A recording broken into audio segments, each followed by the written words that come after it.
Are you enjoying the French toast, Thomas? It's great, thanks! Ha ha ha ha! You've fallen for my clever ruse because I've subverted your expectations on what French toast is. Huh? What did you do?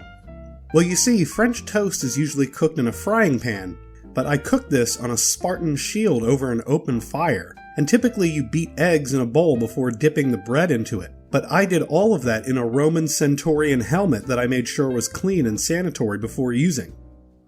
Oh, okay.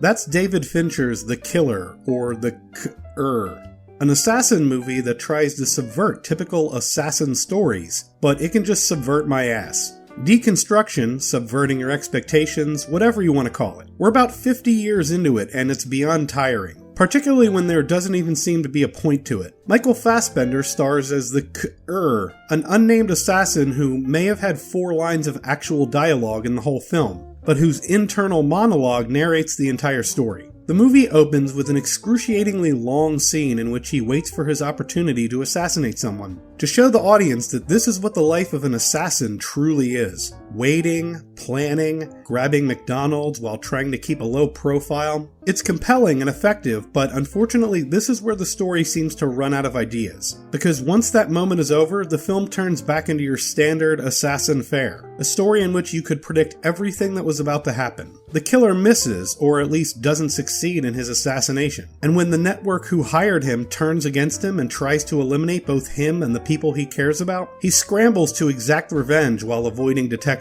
And if you're thinking that he does this successfully, piecing together the network of people responsible, the fellow assassins who came after him, and carefully takes them all out one by one, while repeatedly spouting thriller movie cliches to himself. Stick to your plan. Trust no one. Never yield an advantage. Empathy is weakness. Before going off into the sunset to enjoy his retirement, you'd be exactly right.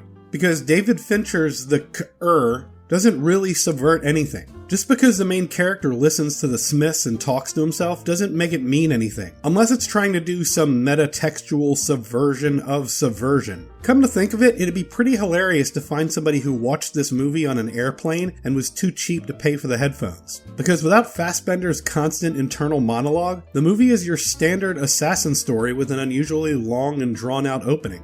Also, if you happen to be someone who is interested in race and gender politics in film, then holy shit, you are in for a wild ride. The unnamed protagonist is a white male lead who, on his quest for revenge, murders a woman who is also a sex worker, a Hispanic taxi driver who is just doing his job, a black man, a woman who works for him, a woman assassin, and another Hispanic man, before finally confronting the client who ordered his elimination, finding it's a white man, and sparing his life. Holy shit, was David Fincher making this movie for 4chan? No, seriously, is that what was intended here? When the protagonist isn't spouting the most tired cliches like, trust no one, he makes bland allusions to nihilism, a lack of empathy, and not being anyone special. Or anonymous, as you might say. At one point he even refers to other people as normies. Did David Fincher make a movie about 4chan culture? Anyway, just like 4chan, it fucking sucks.